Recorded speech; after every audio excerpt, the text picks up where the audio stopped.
Hello everyone. Let's build an amazing inventory system. So here's what we expect this system to do at the end. So I've got two custom objects here, the devices custom object and inventories custom object. Under inventories, I've got iPhone and laptop.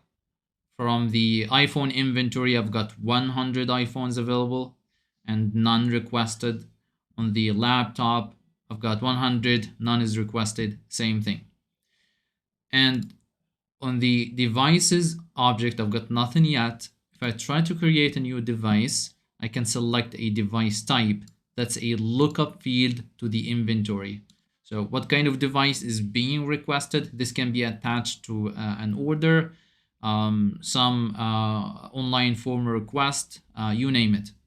So whenever a device with a device type is requested, we need this to reflect into the inventory. If I select an iPhone and I click save, meaning that an iPhone has been created into the system, if I go to the iPhone record, it should count towards the requested devices. Now the available has been deducted from 100 to 99. So this is one thing. If a user is going to change this from iPhone to a laptop instead, meaning that on the iPhone, this should not be 199 anymore. It should be 100 and the requested should go back to 0. And that's the result that we got here.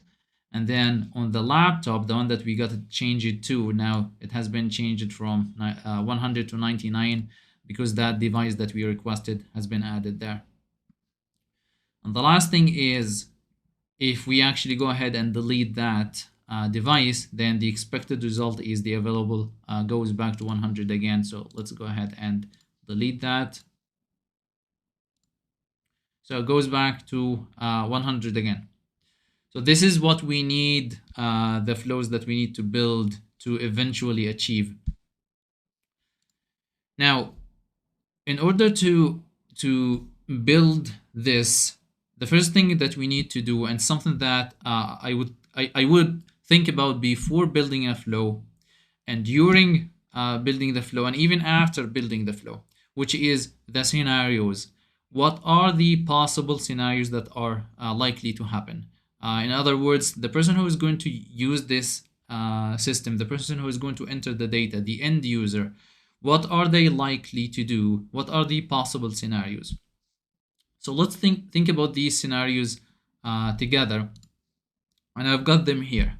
First, the user is likely to do one of three things. Either they are going to create a record, a device, or they are going to update a device, or they are going to delete a device. These are the three possible scenarios at a high level.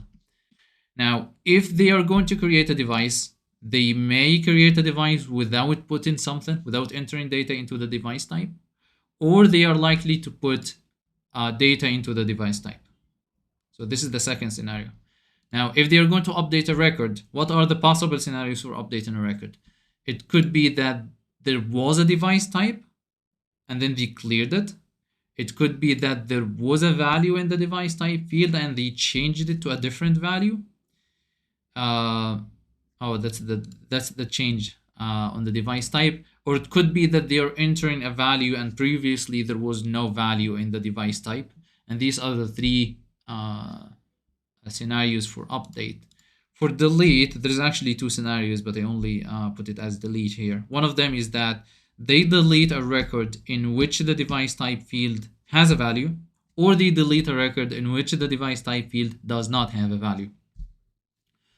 So these are all the possible scenarios. And now, what should we get the flow to do in each one of those scenarios? If a user is creating a device and they don't put a device type, we don't want the flow to do anything. We're fine. But if they create a new device and they enter a device type, then what we want the flow to do is to update the available units or quantity to subtract one and add one on requested. So that's a new requested device. We add one, meaning we are deducting that one from the available quantity. And that's what we need to do for each one of them. Now let's go ahead and take a look at how this flow looks like at a high level, and then try to build it together. So let's disregard the get elements for a second, and let's actually build the scenarios. The entry criteria first. When do we need this flow to start? We need it to start whenever we create a device or when we update a device. And I've got the criteria here, which are whenever it is a new device or when the device type is changed. And then the scenarios that I have got here, I've got a decision element that has two outcomes, whenever this is created or whenever this is updated. And on create, I got the only possible scenario that would trigger a change, which is when there is a value in the device type. And then on update, I've got the other scenarios that are related to update. And these scenarios are if we are clearing a device type, if we are entering a device type, and if we are changing the device type. And for each one of those, we are updating the inventory. We are either based on this here. So here we are, for example, on create. When we add a device type, we are adding one on requested and subtracting from available. So here we're adding one on requested and subtracting one from available. The only distinction is the changing device type. If a user is updating a record and they are changing the device type, the inventory, from one thing to another, from an iPhone to a laptop, meaning that we need to perform two types of updates. The prior value, let's say the prior value is the iPhone. He has changed that. So the iPhone is no longer requested. So we need to update the iPhone inventory, subtract from the requested and add on the available. And then the new value that has been inserted, which is a laptop, then we need to go to the laptop record and add one to requested and subtract one from available. So I have one of them to update the prior value, and I've got the second one to update the new inventory, the new value. And then I've got the update elements here. So because at this particular point, I needed to get both of them, the prior inventory and the new inventory. That's why I have two get elements here. One of them is getting the new device type, and the other one is getting the prior device type, just for the purpose of this outcome here. Let's go ahead and build that all the way from scratch.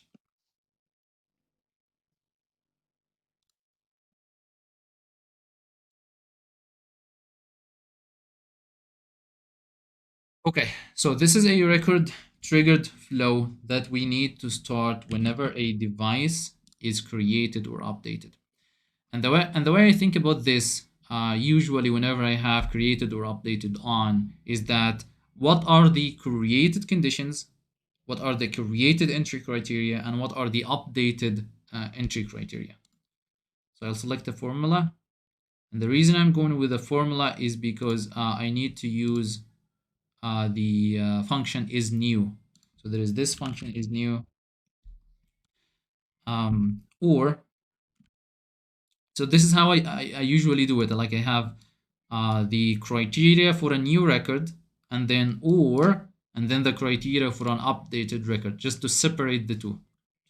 Now, what is the criteria for an updated record? Whenever the record device type is changed. So I've got the is changed function, and then I'll put record device type. So if the record device type has changed, or if this record is new, I would like this flow to start.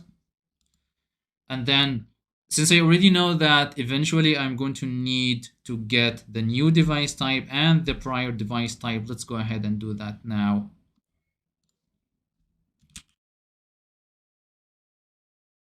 Getting device type. That's an object called inventory. The field is called device type, where the ID equals record device type. And what fields do I need to get? Again, we usually get only the fields that we need. We don't need to get all fields. I need the available quantity and I need the requested quantity. I usually do the fields that I believe I'm going to need in the flow, and then as I go in the flow, if I come across other fields that we need to get, I go back and I add them in here. If there is definitely a lot of fields that I need on a particular record, I would get all of them.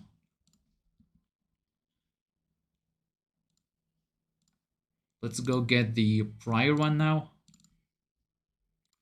Now get prior device type. That's where the ID equals record prior device type. And the same thing, I only need these two fields. When I built this flow the first time, I would actually start with the decision. And then I realized a little bit later that I actually need to get these records before I can continue. So I go back and add the get elements. But because I already now know that I'm going to need it eventually, so I already created the get elements, but that's not necessarily the way to go. That's fine. We can start the building. And as soon as we figure out that we missed something, we'll go back and add it. So the decision now, I like to separate the outcomes as I go. Now I've got on create and I've got on update whenever. So I'm going to make those separate. So is this new or updated record? And now that I have a decision element, I would use, and I have access now to record prior and record, and I did have that access as well in the entry criteria. We could use a formula, and in the formula put the function is new to tell if this record is new or not. But now there is no need because I can use record prior and record without having to use a formula.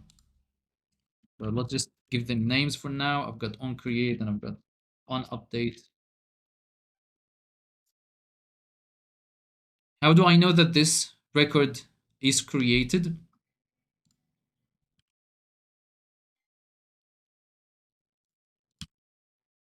So here is what I'm doing. I am checking if the prior value had a record ID. So the user is clicking save. So before they clicked save, did this record have a record ID? No, because it was not assigned. It was not committed to the database yet. It's just like a new record. There is no record ID to it. So after they click save, the values that are that they inserted, that's the record global variable values after clicking save. Before clicking save, that's prior values for the record. So the prior record ID is null true. It does not have a record ID, meaning that's a new record. And then the exact opposite now, I'll just use the same here. I'll paste it here, is null false. Now, how do I know that this is updated? That previously there was a record ID, meaning the record already existed and the user just added in it. So previously it did have a record ID. Now I've got the two paths, the two outcomes, on create and on update. Now, what I would do, and like what I'm drawing up here, I would have it like on a piece of paper, actually when I'm building the flow, so that it is organized and I just follow that process from the paper or from the diagram instead of having to rethink it again as I'm building. So now I've got on create and I've got two outcomes here. One of them is doing nothing if there is no device type, so there is no need to add this in the flow. But then this one here, if there is a value in the device type, so I need to check if there is a value on the device type.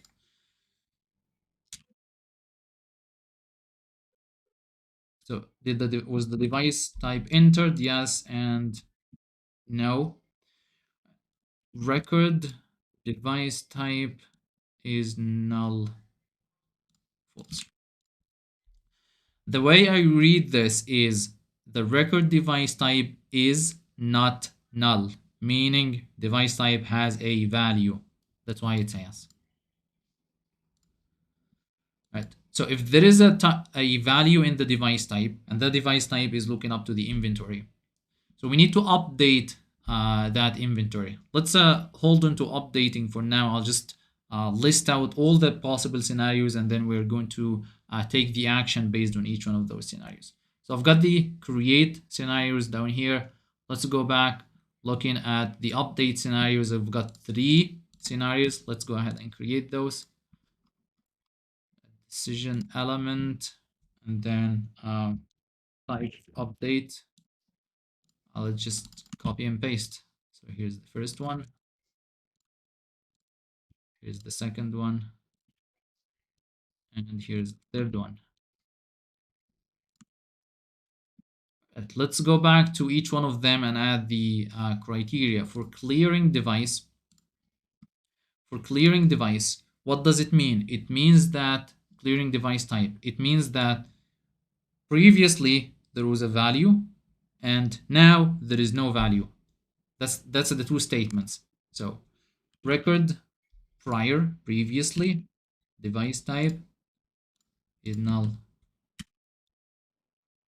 false, and when record device type is null, true.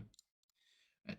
So again, the 2 statements are previously, since we are clearing it, then previously there was a value. So previously there was a value, not null, meaning there is a value. And now there is no value. Now there is no value on the device type. So this is one. And the second one is we are entering a device type. Entering a device type means that previously there was no value and now there is.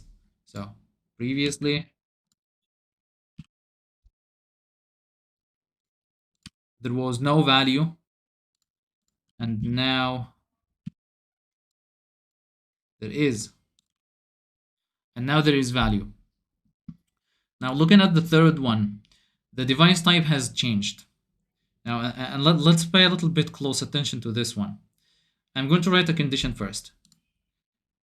It has changed from one value to another. So the prior value does not equal the current value. So the prior value of device type does not equal device type, which sounds fine initially, but then there is a problem there. If you actually look at any of the other 2, clearing or entering, the value has actually changed from no value to a value, or from a value to no value, meaning this condition would actually apply to the other 2 as well. So we need something additional to make the system understand that this has changed from a value to a different value, not from no value to a value or from a value to no value. I don't know, I think I'm confusing you. So let's actually put it down. So first thing is, previously there was a value. So record the prior device type is null, false. This statement means that previously there was a value. And then the other one is record device type is null, false. This means now there is also a value. So this one says there was a value, and this one says there is a value, and this one says this value is different from that value. These 2 values are different. I've got these scenarios now listed. Let's go ahead and make the assignments. And again, I have already laid out the assignments in here so that I don't have to think about this again. It consumes from the energy. So let's go back to create. When on create, what we need to do is add one unrequested, deduct from available. Let's do that. I would immediately forget. Record available.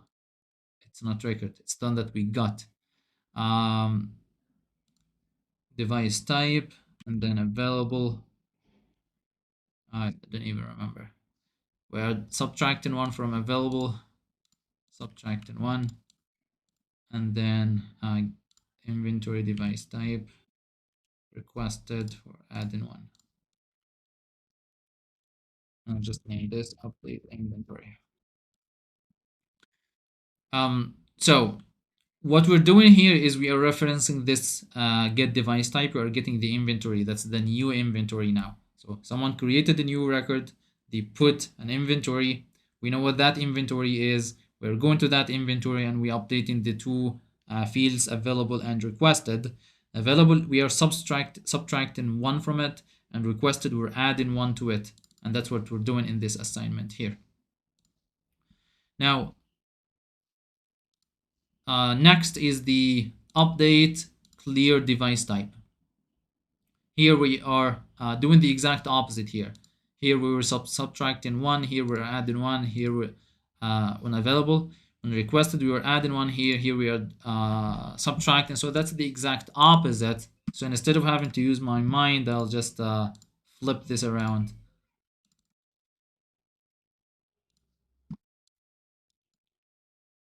And there's actually something that I think I'm doing wrong now. I'll just flip this for a second first, and add a 0 here for API name. And yeah, so there is something wrong here. Let's take one step back and think about it.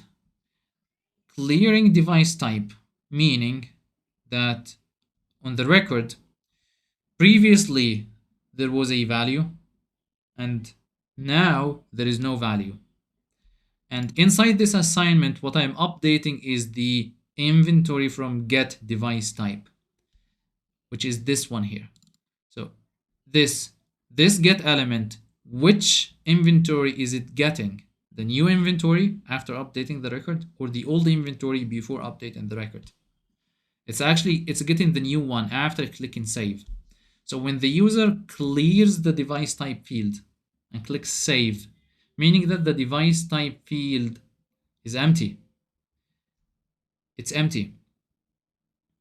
So the flow is going to try to update an empty inventory. So it's going to give an error. It's actually happened with me just before recording this video. It's going to generate an error because it's trying to update an empty field. It's trying to go get an inventory, but there is no inventory. So what we need to update is the device type before clearing the value, before actually deleting that inventory and clicking save. We need to get that. So this is what we are updating. We're updating the prior device type, not the new device type. So this is prior available, and that's prior requested.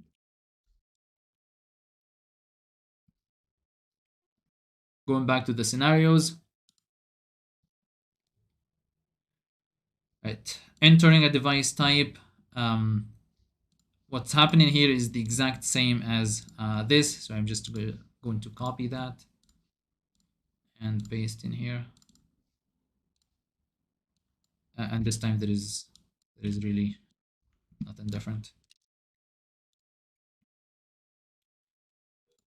I would prefer not to use zeros like this. I would instead add a keyword to identify what kind of assignment this is, like enter device type. I may like add update inventory underscore enter device type, so that I can tell exactly what that assignment is for, but just for the purposes of saving time. Now the third one here is changing device type, which is going to do two things. The value changed, the device type changed from one inventory to another inventory. So we need to update the prior inventory and we need to update the new inventory. Here's the prior inventory. We're adding one, and we adding one when available and subtracting one from requested. Let's do that. I'll just create this one instead of copy pasting. Update inventory. And then going back here, available on the prior record, available, prior, available, and then prior requested. And what are we doing with prior? We're adding one, and then we're subtracting one from here.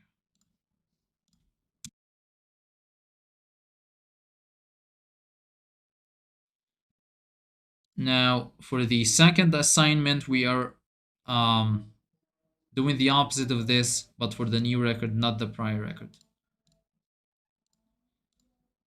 Copy this, paste it here. Update in inventory. And that's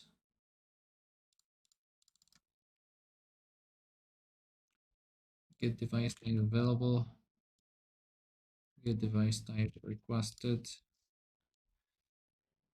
-1 on available. Subtracting one here and add one here. Okay, so we have done all the assignments. Now we are ready to update the records. So I'll create two update elements here. Update record. And what we are updating is the new device type. The second one would be update prior. And that's the prior device type.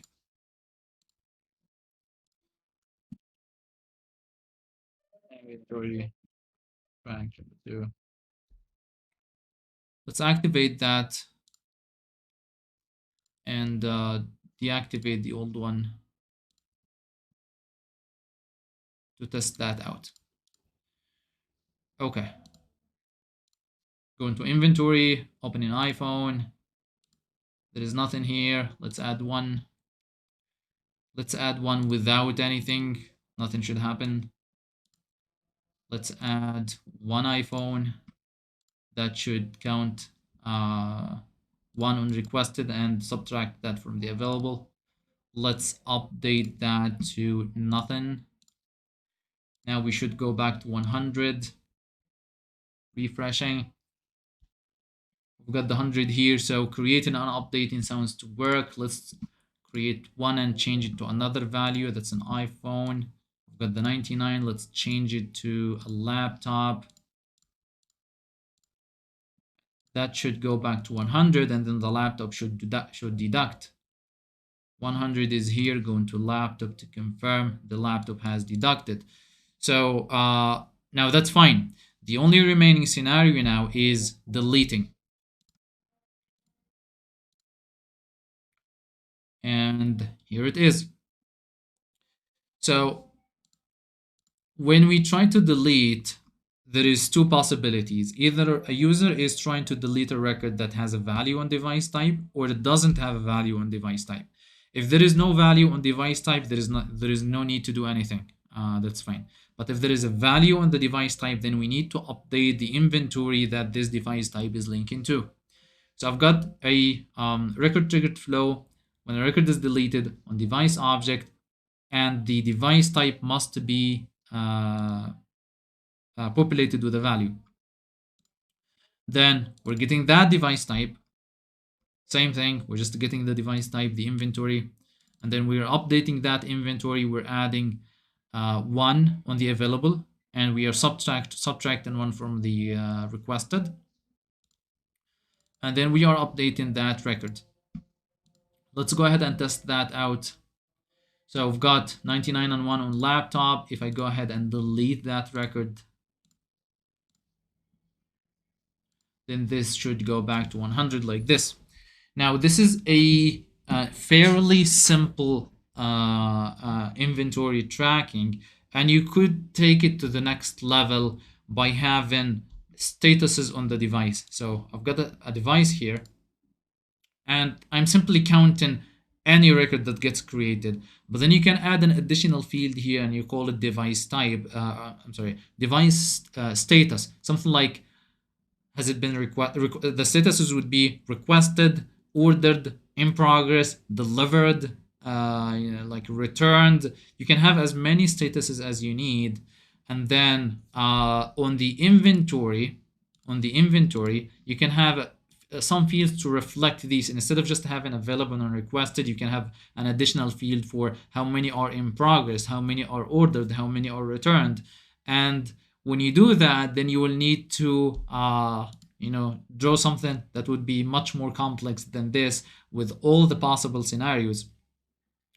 And when this is the case, I would not actually personally build something that complex. Instead, I would utilize other Salesforce functionality to help maintain and build maintain proper data quality.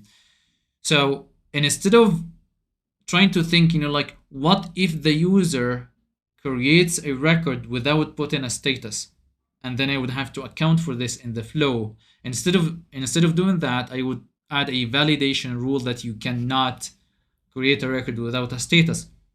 Enforce this on users to create to add a status. You can add validation rules, you can add default values, you can add or make fields required just to maintain data quality and reduce the complexity of a flow. That's everything for today. If you have not checked my website yet, do so. It's www.kindforce.com. Thank you so much for watching, and until next time.